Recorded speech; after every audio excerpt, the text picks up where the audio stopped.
Arrancamos con un nuevo podcast de Espacio Abierto del Consejo Evangélico de Madrid. Seguimos dentro del marco de Educacem y tenemos con nosotros a Alberto, a Miriam de nuevo. Estuvieron con nosotros antes del verano compartiendo la información acerca de esa masterclass de canto. La verdad es que fue un tiempo maravilloso durante esa masterclass y queremos seguir creciendo. Y ahora la siguiente masterclass que vamos a tener es una formación de dirección de grupos musicales este próximo 20 de septiembre y estará a cargo de Alberto.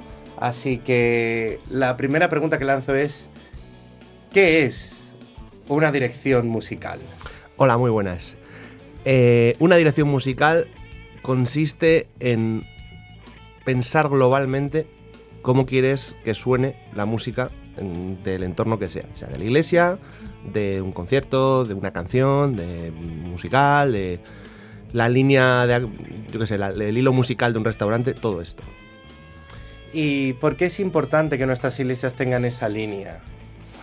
Es importante porque estamos para servir a la congregación.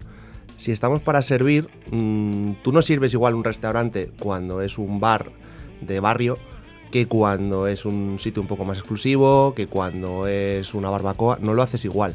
Tienes que saber cómo y para quién estás sirviendo, que estás sirviendo al Señor, pero estás sirviendo a la congregación. Y tienes que, planear un poquito, tipo de instrumentos, cuántos instrumentos, aparte una parte humana de coordinar cuánta gente tienes, si hay que hacer turnos, etcétera. Todo esto es importante y muchas veces se deja de lado y por eso vamos a intentar dar una vuelta juntos este próximo día 20.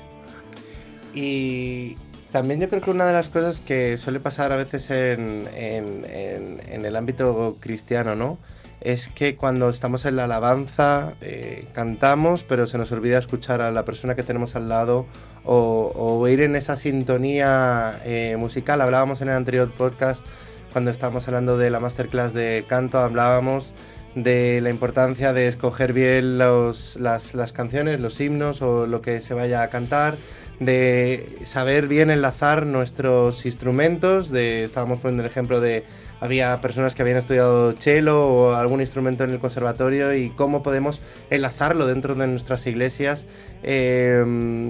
¿Crees que es importante dentro de esta actividad también conocer cómo podemos hacer esa mezcla, ese empaste de instrumentos, de voces, de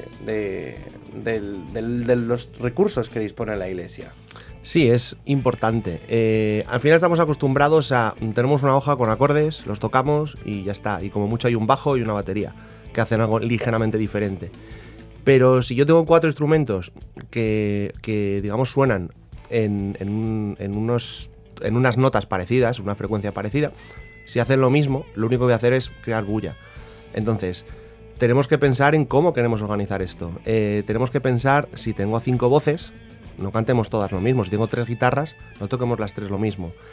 Y aparte, si en un momento dado, porque al final hay una parte importante de improvisación cuando tocamos en la alabanza, en el sentido de que no está todo escrito, no están las partituras escritas, no es lo mismo si yo soy el pianista, si ese día tengo 2 guitarras conmigo, que si estoy yo solo, si tengo bajo o no tengo bajo. Entonces hay que escuchar, hay que mirar obviamente a quién tengo, y además hay que escuchar lo que están haciendo para que no nos pisemos los callos. Una metáfora muy buena es, esto es una pista de atletismo y cada uno va por su calle, y tienes tu espacio y es el que tienes que ocupar y no invadir el de al lado. Y a nivel musical, ¿crees que hay un género en la iglesia que nos hemos encasillado, un estilo musical que nos hemos encasillado? ¿Y cómo podríamos a lo mejor empezar a explorar nuevos mundos dentro de la iglesia? Porque a veces se nos encasillan, bueno, más en Estados Unidos, por ejemplo, en iglesias afroamericanas es como tiene que ser música gospel o de un estilo. En cierto tipo de denominaciones a lo mejor pues se han quedado los himnos y para que sea un canto válido pues tiene que ser el himno más antiguo. O nos hemos encasillado pues a lo mejor en un estilo musical. Pero, ¿qué opinas acerca de esto en el estilo musical dentro de las iglesias? Es una pregunta grande, pero es interesante también conocerlo para la dirección. Tuvimos una conversación hace poco con una chica con la que hemos hecho un musical recientemente, que ella preguntaba si tuviésemos que definir un estilo, de la música cristiana, ¿cuál sería, no? Y recuerdo que uno de los chicos que le contestaba, que es un buen amigo, decía, es que yo creo que ya en sí mismo es un género. Pero si, de hecho lo comparaba, ¿no? Dice, claro, depende de la música que escojas, pues igual tocas algo de Coldplay, que si coges un himno clásico estás haciendo una coral del siglo XVIII, que si cogemos una canción de Marco Witt de los 90 estamos haciendo algo, yo qué sé, pues una salsa. Es como muchísimos estilos diferentes y claro, intenta... Yo, por ejemplo, de lo que a mí me afecta, que al final es mi instrumento, intenta aprender a cantar todos esos géneros. Es bastante complicado. Sí, realmente, si somos estrictos hablando, la alabanza no debería tener un estilo definido. Para mí debería depender de la congregación donde estás, de lo que está a gusto la gente. Por ejemplo, en las iglesias de Filadelfia el flamenco es el estilo, normalmente.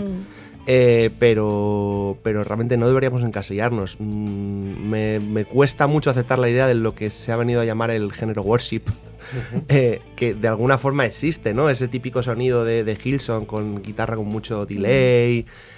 No sé, pero me resisto a aceptar eso, la verdad. Hablábamos del género worship y estaba pensando en género worship y sus subcarpetas, ¿no? Adoración si es con los ojos cerrados, manos arriba y música tranquila. Canciones lentas. Alabanza si es algo movido. Canciones rápidas. Canciones rápidas. Entonces, cómo hemos hecho el worship como estilo musical, pero también cómo hemos hecho los subgéneros, ¿no? Depende de cómo sea el estilo musical, hemos hecho lo hemos asociado a un tipo de parte, ¿no? Sí, fíjate que para mí eso es algo, no sé si te voy a decir español, porque yo las primeras veces que estuvimos... hemos tenido el privilegio, ¿no?, de compartir tiempo con hermanos afroamericanos en sus iglesias, y yo creo que de repente en una canción, como has dicho tú, súper rápida, que tendrías que estar dando saltos y palmas, vi una señora romper a llorar con las manos levantadas, ¿no? Y entonces como a mí me cruzó el cable, porque dije, perdona, ¿cómo? Entonces yo creo que eso también son como estigmas que tenemos que hay que quitar. Sí, justo. Alabanza es una cosa, adoración es otra, pero no tiene nada que ver con el estilo musical. Podríamos entrar aquí bueno, alabanza es decir algo bueno de alguien, en este caso hablamos del Señor, y adoración es la actitud. Tiene que estar dentro de uno y todo el rato tenemos que estar en actitud de adoración, aunque estemos cantando, bueno, es alabar, que es la clásica canción rapidita. Pero sí, efectivamente no debería tener nada que ver.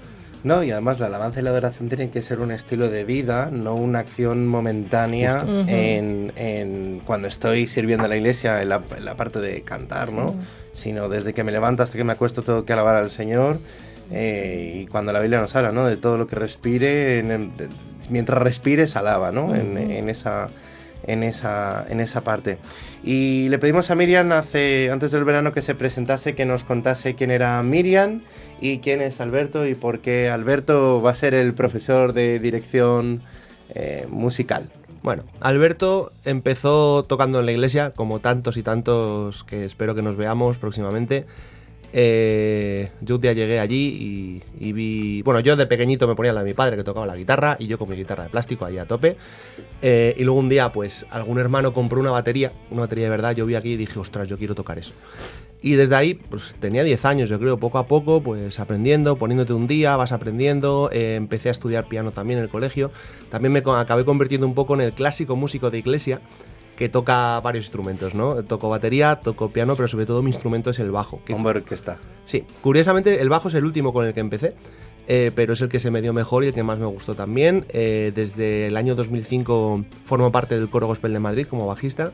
Es donde más he aprendido con diferencia en términos musicales, tanto a tocar con otros, o sea, lo que hablábamos, ¿no?, de escuchar y de ocupar tu calle, como en cosas de armonía, de melodías, etc.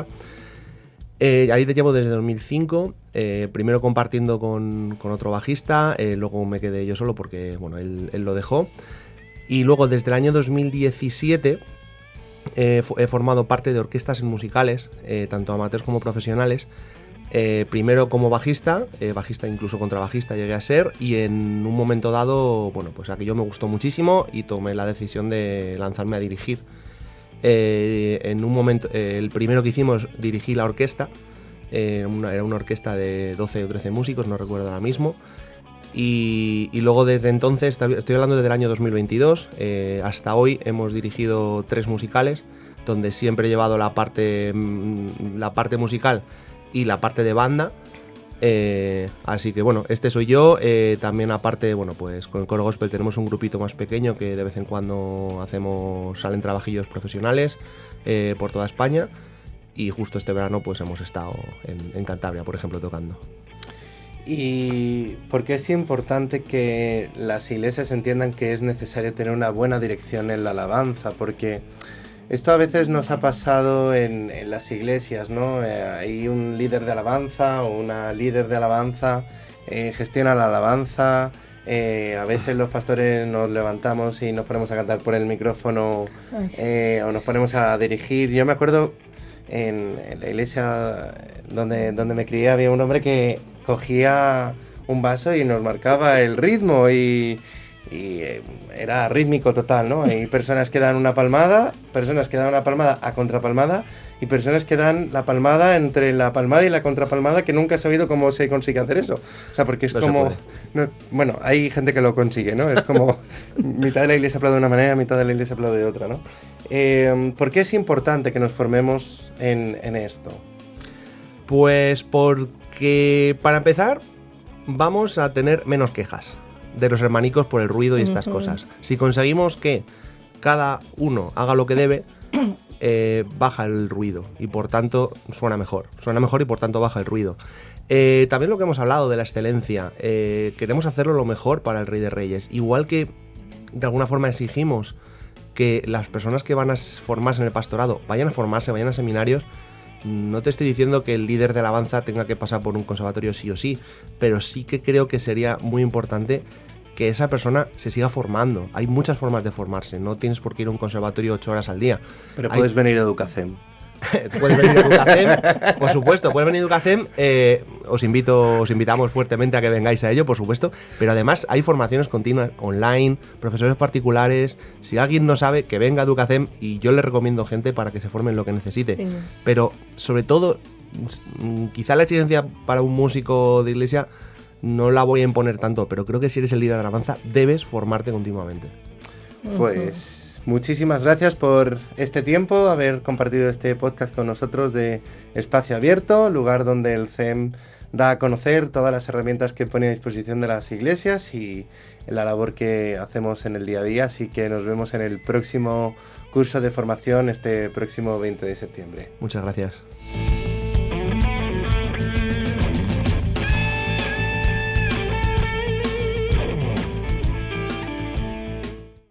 Este programa ha sido copatrocinado por la Consejería de Educación, Ciencia y Universidades de la Comunidad de Madrid.